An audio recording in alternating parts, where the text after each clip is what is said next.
Yo, YouTube, what's up with your boy? Sports and Fitness Rants. I'm back, guys. Click that like button. Subscribe to my channel. What's up, y'all? Welcome back, guys. Welcome back. Got another great video for you guys today. As usual, you guys know the deal on this channel, man. We must continue to set the record straight. Stop the lies. Stop the narratives. Stop them from rewriting the history, man. Hold these guys to a standard. And in this video, guys, I want to talk about Shaquille O'Neal briefly and some of the way that Shaquille O'Neal talks about himself, about Shaq always calling himself the most dominant ever. I'm not buying that. I've told you guys in the past. I've done videos. To me, Shaquille O'Neal is not the most dominant player of all time. He's not more dominant than Michael Jordan. We're going to talk about this video, man, 'cause I have a problem with Shaquille O'Neal always referring to himself as the most dominant ever. I have a problem with that because it's gotten out of control now. Shaquille O'Neal has become very, very, very arrogant, man, and very, like I said, he's almost trying to rewrite the history. And we're going to talk about this video, guys. And I want to thank you guys, man, everyone across the world, everyone across the states has been supporting my channel. Once again, guys, I am truly humbled. Thank you to everyone out there, man. I've been getting a lot of comments and questions about donating to my channel. And I've told you guys, I'm not here for the money or the fame, anything like that. It's not about the views for me, none of that stuff. I've told you, you guys support my channel by subscribing. Like I said, just spreading the word, man. You know what I'm saying? We're here to educate and set the record straight. It's not about the money. But a lot of people have been asking me to donate to my channel. And the only way you can donate to my channel now is through the description, the PayPal link in the description of my channel. So if you ever felt the need or compelled that you wanted to donate to my channel, that's the only way you can do it right now. But thank you for all the support, guys. It means a lot. Thank you. And you guys know what to do. Turn the volume all the way up. Hit that play button. Remember, these videos are for educational purposes. And let's roll. So yes, guys, man, once again, you guys know the deal on this channel. We must continue to set the record straight here, guys. That's what's always been about, right? Putting things into perspective, putting the context behind this stuff, and holding these guys to the proper standard. And when I hear Shaquille O'Neal always talk about himself and refer to himself as the most dominant ever, it's starting to bother me a lot. It's bothering me a lot, guys. And this is what I want to focus on in this video. Now, I want to shout out to my man, Too Raw for Sports. I saw a video he did yesterday, and I wanted to do a video on this yesterday, but things kind of got out of hand yesterday, and I forgot to do a video on this. But I was really annoyed, once again, about what was talked about, the way that Shaquille O'Neal, once again, talks about himself. So in the video that I watched from Too Raw, it was about the interaction between Shaquille O'Neal and Shannon Sharpe. So I guess they have a back and forth going on. And in the video that Too Raw was doing, he posted, I don't know if it was a tweet or X, whatever they call it now, from Shaq to Shannon Sharpe. And in this was Shaquille O'Neal referring to himself as the most dominant ever, right? The most dominant ever. And that Shannon Sharpe's on his level. And that Shaquille O'Neal's got all this money. And Shaq, I mean, like, the way he was talking was actually disgusting. These guys are cringeworthy, man, when they talk about themselves that way. The way that, like I said, the way that they speak with such arrogance and such narcissism. And listen, I like Shaquille O'Neal. This is not a knock on Shaquille O'Neal, the person. I respect Shaq, his business acumen, the money that he donates, the things that the charitable work that he does for others. No, I have no problem with Shaquille O'Neal. My problem is with the way that he refers to himself all the time as the most dominant ever. And the reason why I have a problem with that is because I do not agree with that. I do not believe that Shaquille O'Neal is the most dominant player ever. I don't believe that. Now, when he refers to himself as the most dominant ever, I feel as if it's the same as LeBron James calling himself the greatest of all time. That's essentially what Shaq is doing. When he's calling himself the most dominant ever, he's calling himself the greatest of all time, essentially. That's what he's doing. It's the same thing as LeBron James calling himself the greatest of all time. Now, there's no evidence to support Shaquille O'Neal as being the most dominant ever. There's no evidence to support this. So once again, it's the same thing for LeBron James. He calls himself the greatest of all time. There's no evidence to support LeBron James as the greatest of all time. There's nothing that points to that. So the thing about Shaquille O'Neal is the same thing. There's no evidence that points to Shaquille O'Neal being the most dominant player of all time. There's no evidence that points to this. As a matter of fact, it's the contrary to that. Shaquille O'Neal's only won one MVP in his career. Whether you want to say he was robbed or he deserved more or not is irrelevant. He only won one. He only led this league in scoring one time in his career. He led the league in scoring. Never led the league in rebounds. Never led the league in shot blocks, in block shots. None of these things. So when we think about that aspect of Shaquille O'Neal, that does not point to dominance. You did not win a bunch of MVPs in your era. You did not lead the league in a statistic multiple times. You just didn't. Was Shaquille O'Neal a dominant defensive player? No, he wasn't. He was a solid defensive player. At his peak, he was very good. I've told you, to me, Shaq in Orlando was his peak. That was his peak physical defensive dominance, was in Orlando. He was a better rebounder, especially on the offensive boards. He moved better, and he blocked shots better in Orlando. Those are the facts. But as Shaq's career went on, he became less dominant on the defensive end. He became less mobile on the defensive end. The rebounding prowess, the blocking of the shots, things of that nature. He became less dominant. So when we talk about Shaq calling himself the most dominant of all time, he's usually referring to himself and someone like a Wilt Chamberlain. But this is my problem, because when Shaq says the most dominant ever, he's referring to his size, right? And he's referring to his dominance of his size. But for me, I would say that Shaquille O'Neal might be the most physically dominant of all time. I'll go along with that. That, to me, is more accurate, a description of Shaquille O'Neal and the way that he played the game, his career. He was not the most dominant ever, but you can say he was the most physically dominant of all time. There was really no one like Shaquille O'Neal, or ever since then or since now. Like 7'2", 350 pounds. The way that Shaquille O'Neal could move on the basketball court, there's really never been anyone like that, guys. Like, people talk about him and Wilt Chamberlain as the most physically dominant players in the history of the game. But Wilt Chamberlain was not as big as Shaquille O'Neal, man. Shaquille O'Neal, people don't realize how big, girth-wise, the size, the mass of Shaquille O'Neal.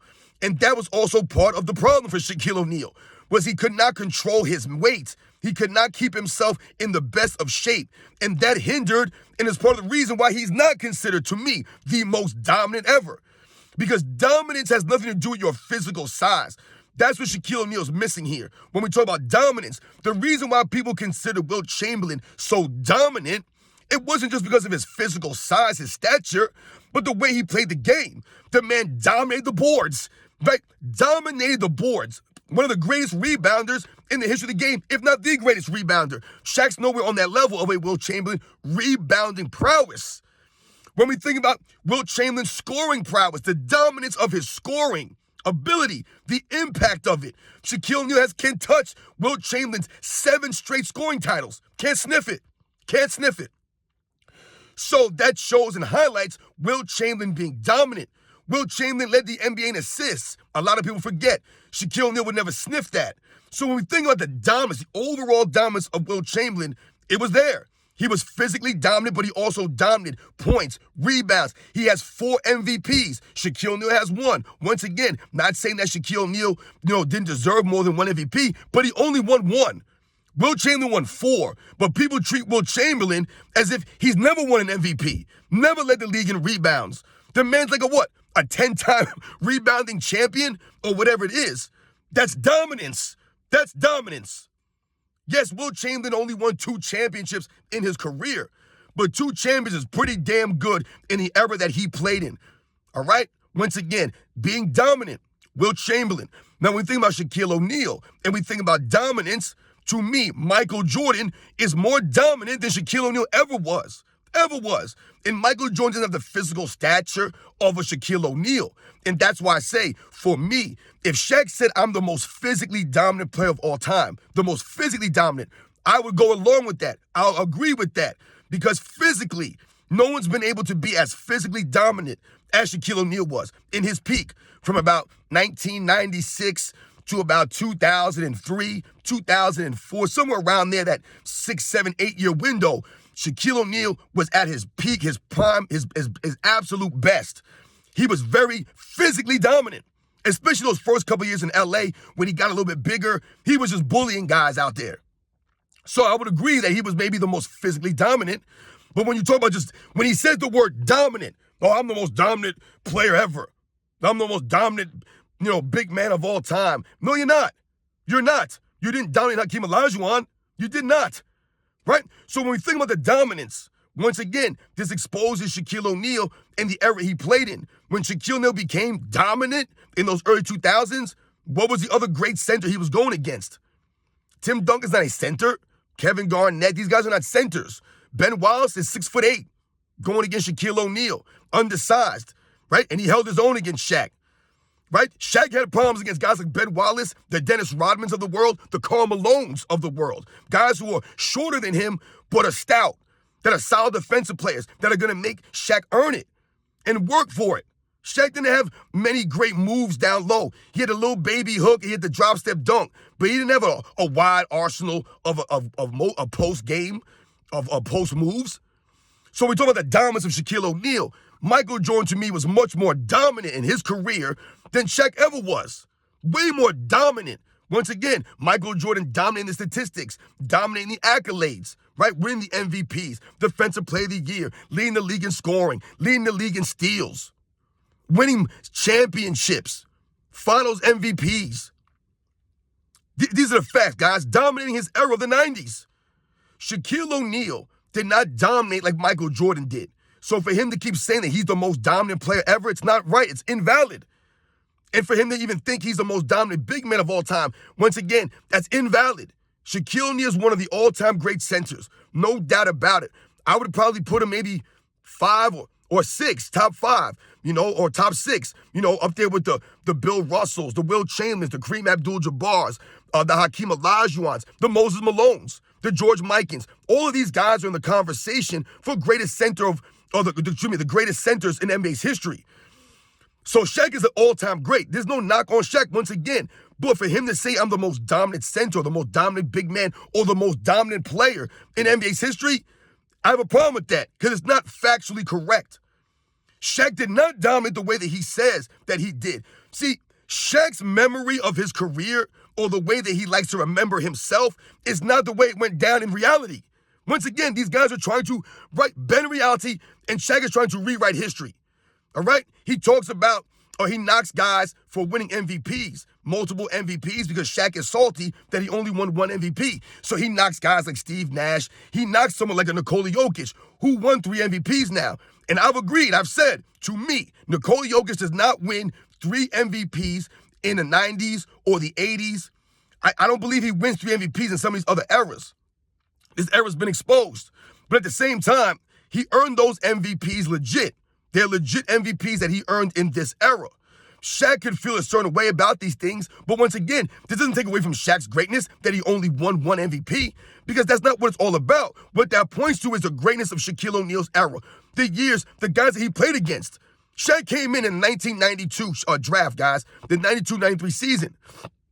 So when we think about that, you're coming in the NBA, guys, as, going against guys like Michael Jordan, the Charles Barkleys, the Karl Malones, right? The David Robinsons, like the Hakeem Olajuwons. These are some of the greats. So that's a lot of competition. Then you think about the early 2000s with the Allen Iversons, the Kobe Bryants, the Dirk Nowitzkis, the Steve Nashes, the Jason Kidds, right? The Kevin Garnetts, the Tim Duncans, all these great players that played in the early 2000s. That's a lot of competition for you to win multiple MVPs.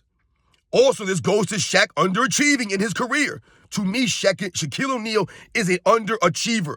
You cannot be the most dominant big man of all time or the most dominant player of all time when you're known as an underachiever. He's literally known as an underachiever. Shaquille O'Neal, for me, underachieved in his career. While we often point to Kobe Bryant as being an overachiever, right, doing more with less physical gifts of a Shaquille O'Neal. Kobe Bryant got the most out of his body, the most out of his gifts. Shaquille O'Neal squandered his gifts. Think about Shaquille O'Neal, guys. Never lead the league in rebounding, not even one time. You led the league in rebounds, not once. That's underachieving. Not saying that Shaquille O'Neal is a poor rebounder or a garbage rebounder. What I'm saying is he never led the league once in rebounds. That's not dominance. You never led the league in blocked shots, not even one time. That's not dominance. You led the league in scoring one time, I believe. That's not dominance. That doesn't speak to any dominance. It doesn't. Once again, when you played in the 90s against some of the other all-time great centers, the David Robinsons, the Hakeems, the Patrick Ewings, right? The Rick Smiths, the Dikembes, the Alonzo Mournings. Shaquille O'Neal did not dominate them. He did not. These are the facts. So, for me, Shaquille O'Neal, please stop calling yourself the most dominant ever. Stop trying to pump up your career and rewrite the history. Your career is what it was. You underachieved. You're an all-time great. One of the greatest players of all time. Top 20, 25 player of all time. For me, Shaquille O'Neal, somewhere in that range. But he's underachieved. He was always an underachiever. He could have went down as the greatest of all time, as the most dominant of all time, but he didn't live up to the hype. He rested on his laurels. He got lazy. He got too Hollywood. And that's why, for me, Shaq is not the most dominant ever. Give me Michael Jordan's dominance any day over Shaquille O'Neal's. How many times has Shaquille O'Neal been swept out of the playoffs? How many times? Many, many times, guys. That doesn't speak to dominance if your team is always getting swept. Where's the dominance? It's not there. So once again, you guys know the deal, man. Shaquille needs to stop. Shaquille O'Neal really needs to stop, man. He's overhyping himself up. He really calls himself the most dominant all the time. It's lame. It's lame. Everything, I'm the most dominant of all time. I'm dominant this. Dude, you sound corny. I don't understand these guys. Dude, you're a great player. Let it go. Stop trying to pump it up into another realm. You're doing the LeBron James. Oh, that one right there made me the greatest of all time. I'm the GOAT. I'm the GOAT. It's Shaq. I'm the most dominant ever. I'm the most dominant big man. I'm the most dominant big man.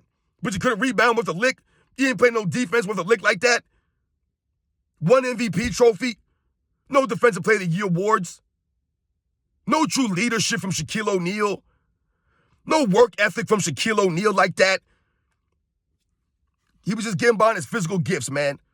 Not as dominant as a Wilt Chamberlain. Nowhere near the dominance of a Michael Jordan, guys. These are the facts, man. I'll catch you guys on the next one.